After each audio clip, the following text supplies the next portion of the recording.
ജന്മവാസന എന്ന് പറയുന്നത് നമ്മൾ ജനിക്കാൻ കാരണമായിട്ടുള്ള ഒന്ന്. ഓക്കെ, നമ്മൾ ജനിച്ചു, ജനിച്ചതിൽ ഇനി എന്ത് വാസനയാണുള്ളത്? ആ ജനിച്ചതിൽ വാസന, അതിൽ വസിക്കാനുള്ളത്. ആ വാസനയല്ല, അതിൽ വസിക്കാനുള്ളത്. അപ്പോൾ അവിടെ വേറിട്ടൊരു കാര്യം വേണ്ട. ഞാനായിട്ട് എന്തെങ്കിലും ഒന്ന് ഐഡൻറ്റിഫൈ ചെയ്ത് കഴിഞ്ഞാൽ ആ വാസനയിൽ നിന്ന് മാറിയില്ലേ, ആ വസിക്കുന്നതിൽ നിന്ന് മാറിയില്ലേ, അവിടെ ഐസൊലേറ്റഡ് ആയി അല്ലേ?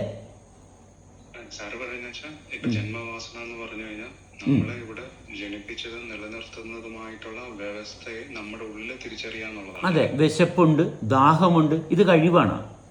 ഇത് കഴിവല്ലല്ല, അത് വേറിട്ട് നിൽക്കുന്നില്ലല്ലോ, അത് കഴിവല്ല, അത് ജന്മവാസനയാണ്. മനസ്സിലായ? ജനനാലുള്ളതാണ്. മനസ്സിലായ? അത് ജനനത്തിലേ ഉള്ളതാണ്. ഈ ഫോളോ യുവർ പാഷൻ എന്ന് പറഞ്ഞ ഒരു അഡ്വൈസ് വരും. ആക്ച്വലി ഫോളോ യുവർ പാഷൻ എന്ന് പറയുമ്പോഴത്തേക്ക് ആൾക്കിപ്പോ കഴിവ്, ഇപ്പൊ ചില കുട്ടികൾക്ക് ചില കഴിവുകൾ കാണും. അവർ ചിലപ്പോൾ പാട്ട് പാടും, സാർ പറഞ്ഞ പോലെ ചിലപ്പോൾ വരയ്ക്കും, അല്ലെങ്കിൽ അവർ വേറെ എന്തെങ്കിലും കഴിവുകൾ എമോ ചെയ്ത് വരും. അതെ അതെ, മദ്യപിക്കാനുള്ള കഴിവ് ചിലവർക്ക് മദ്യപിക്കാനുള്ള കഴിവായിട്ട് മാറുന്നു. പക്ഷെ അപ്പം ഈ ഫോളോ യുവർ പാഷൻ എന്ന് പറഞ്ഞ അഡ്വൈസ് ഭയങ്കര ഡിസ്റ്റോർഷൻ ഉണ്ടാക്കുക. ഡെഫിനറ്റ്ലി ഡിസാസ്ട്രസ് ആണത്. മനസ്സിലായ? എന്താണ് ആക്ച്വലി പാഷൻ എന്നുകൊണ്ട് ഉദ്ദേശിക്കുന്നത്? അതായത് പാഷൻ എന്ന് പറഞ്ഞ് ഉദ്ദേശിക്കുന്നത് നമുക്ക് നമ്മുടെ അറ്റൻഷൻ കൊണ്ടുവരാൻ പറ്റുന്നില്ല. അപ്പോൾ ഇതിനകത്ത് ഇപ്പോൾ സച്ചിൻ തെണ്ടുൽക്കറിന് ക്രിക്കറ്റ് ഫീൽഡിൽ അവിടെ വളരെ ബ്യൂട്ടിഫുള്ളി സച്ചിൻ തെണ്ടുൽക്കർ കളിക്കുന്നു.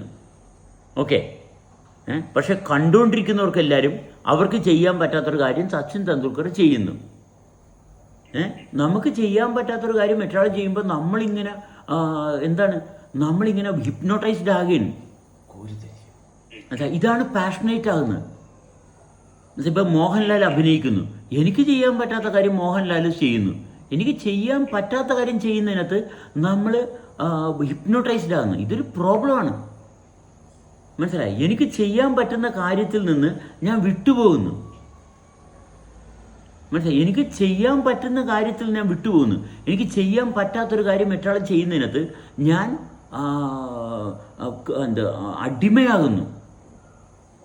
മനസ്സിലായ? ഞാൻ ഭയങ്കര വലിയ വിക്ടിമാകുന്നു.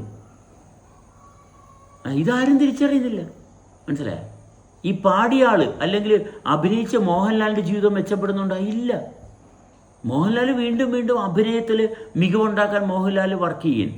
മനസ്സിലായി? സച്ചിൻ തെണ്ടുൽക്കർ നന്നായിട്ട് കളിക്കാനായിട്ട് സച്ചിൻ തെണ്ടുൽക്കർ പാടുപെടുന്നുണ്ടെങ്കിൽ സച്ചിൻ തെണ്ടുൽക്കറിനെ സംബന്ധിച്ചിടത്തോളം അങ്ങനെ ഒരു ഭാവമുള്ളതായിട്ട് എനിക്ക് തോന്നുന്നില്ല.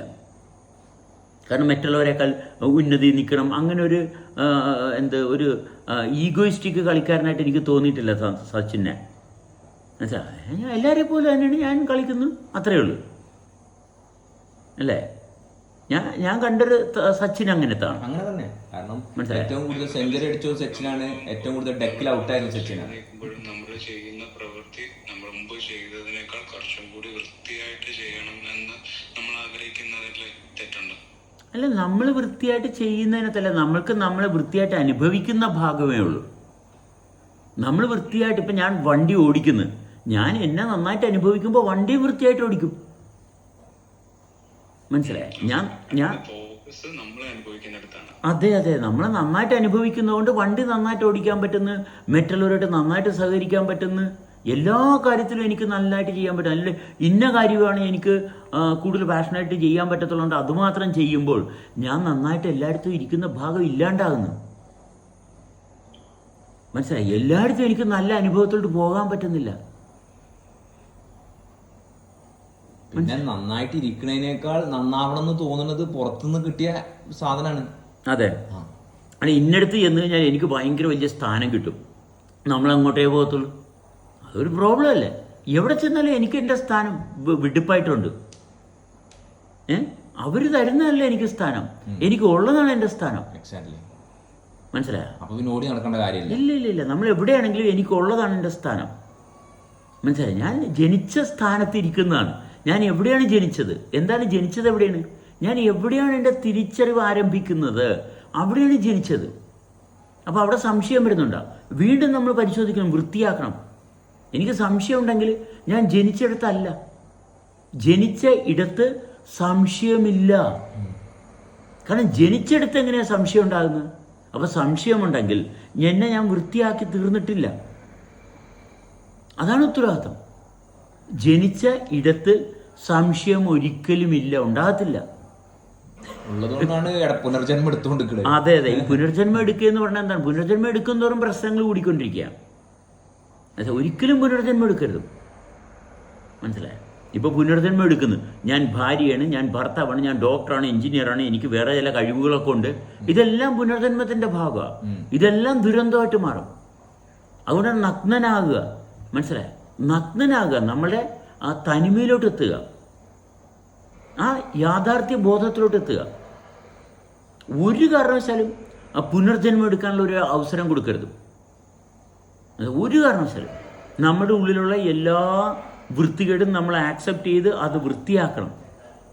അത് മറച്ചു വെച്ച് മറ്റുള്ളവരുടെ മുമ്പിൽ മാന്യനായിട്ട് ഭവിച്ചു കഴിഞ്ഞാൽ നമ്മൾ ഈ പാട്ട് പാടേണ്ടി വരും. ഏത് പാട്ട്? മരം ചാടി നടന്നൊരു കുരങ്ങൻ മനുഷ്യന്റെ കുപ്പായമണിഞ്ഞു. മനസ്സിലായി? ഇത് കഷ്ടകാലമാണ്. എന്നുവെച്ചാൽ അതാണ് മർക്കട മുഷ്ടി. നമ്മൾ നമ്മുടെ മാന്യത പുറത്തുള്ളവരെ സ്വാധീനിക്കാൻ വേണ്ടിയിട്ട് ഉണ്ടാക്കുമ്പോഴെല്ലാം നമ്മൾ നമ്മളെ ചതിക്കുക. മറ്റുള്ളവർ എന്നെ പറ്റി നല്ലത് വിചാരിക്കും, ഒരു കാര്യമില്ല. മറ്റുള്ളവരുടെ മുമ്പിൽ ഞാൻ പ്രമാണിയായി, ഒരു കാര്യമില്ല. നമ്മളിൽ നമ്മളാകാൻ കാരണമായിട്ടുള്ള അവസ്ഥ അനുഭവിക്കുന്നുണ്ടെങ്കിൽ ആഹാ, ആർക്കെങ്കിലും നമ്മളെ കളിയാക്കാനോ പുച്ഛിക്കാനോ നമ്മളെ ആർക്കെങ്കിലും തള്ളിക്കളയാനോ പറ്റത്തില്ല? ഒരിക്കലും പറ്റത്തില്ല. നമ്മൾ ആര് തള്ളിക്കളയാനാണ്? ആരാണ് തള്ളിക്കളയുന്നത്? നമ്മൾ ഉണ്ടാക്കി വെച്ചിരിക്കുന്ന അബദ്ധ ധാരണകളെയാണ് മറ്റുള്ളവർ കളിയാക്കുകയും പുച്ഛിക്കുകയും ചെയ്യുന്നത്. ആ പുച്ഛിക്കുമ്പോൾ നമുക്ക് വേദനിക്കുന്നുണ്ടെങ്കിൽ ആഹാ, അവരെ ഒന്ന് കൈകൂപ്പി വണങ്ങുക. കാരണം നമ്മുടെ ഉള്ളിൽ ഉണ്ടാക്കി വെച്ചിരിക്കുന്ന പുച്ഛത്തെ അവർ കാണിച്ചു തന്നു. അതെ, പുച്ഛത്തെ അവർ കാണിച്ചു തന്നു. മനസ്സിലായി? അവരാൽ നമുക്ക് അനുകൂലമായിട്ടൊരു സാഹചര്യം ഉണ്ടായി. ഇത്രയേ ഉള്ളൂ. Every moment is precious and everything is an opportunity. Sir, ഇവിടെ ഒരു കോളേജില്, ഒരു MBA കോളേജില് ഒരു ദിവസം കമലാസം വന്നു ഒരു ടോക്ക് കൊടുക്കാനായിട്ട്. അപ്പം അദ്ദേഹം അവരോട് സംസാരിച്ച കാര്യം എന്ന് വെച്ച് കഴിഞ്ഞാൽ, ഞാൻ I haven't work A day in my life. ഞാൻ എൻ്റെ ജീവിതത്തിൽ ഒരു ദിവസം പോലും വർക്ക് ചെയ്തിട്ടില്ല. കാര്യം എനിക്ക് എല്ലാ ദിവസവും ഹോളിഡേ ആണ്. കാര്യം ഞാൻ എൻ്റെ പാഷനാണ് എൻ്റെ ജോലിയാക്കി. ഇതാണ് അദ്ദേഹത്തിൻ്റെ ടോക്കിൻ്റെ എസൻസ്. അപ്പം ഈ ഇരിക്കുന്ന വിദ്യാർത്ഥികൾ അങ്ങനെ ഒരു ഭാഗം അവർ കണ്ടെത്തിയിട്ടില്ല.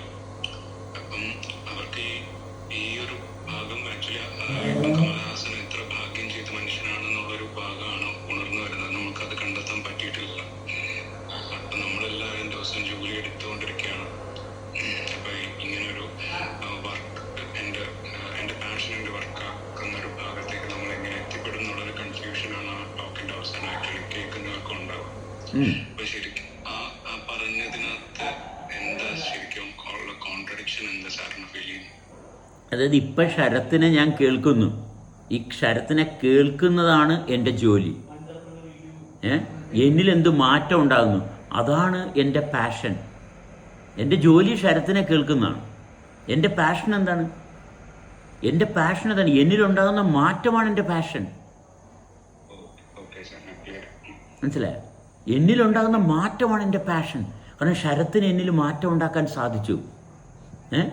അപ്പോൾ എനിക്കവിടെ ഒരു അറ്റൻഷൻ കൊടുക്കാൻ സാധിച്ചു. അതെൻ്റെ പാഷനാണ്. എന്നിലെന്ത് മാറ്റം ഉണ്ടാകുന്നു, അതെൻ്റെ പാഷനാണ്.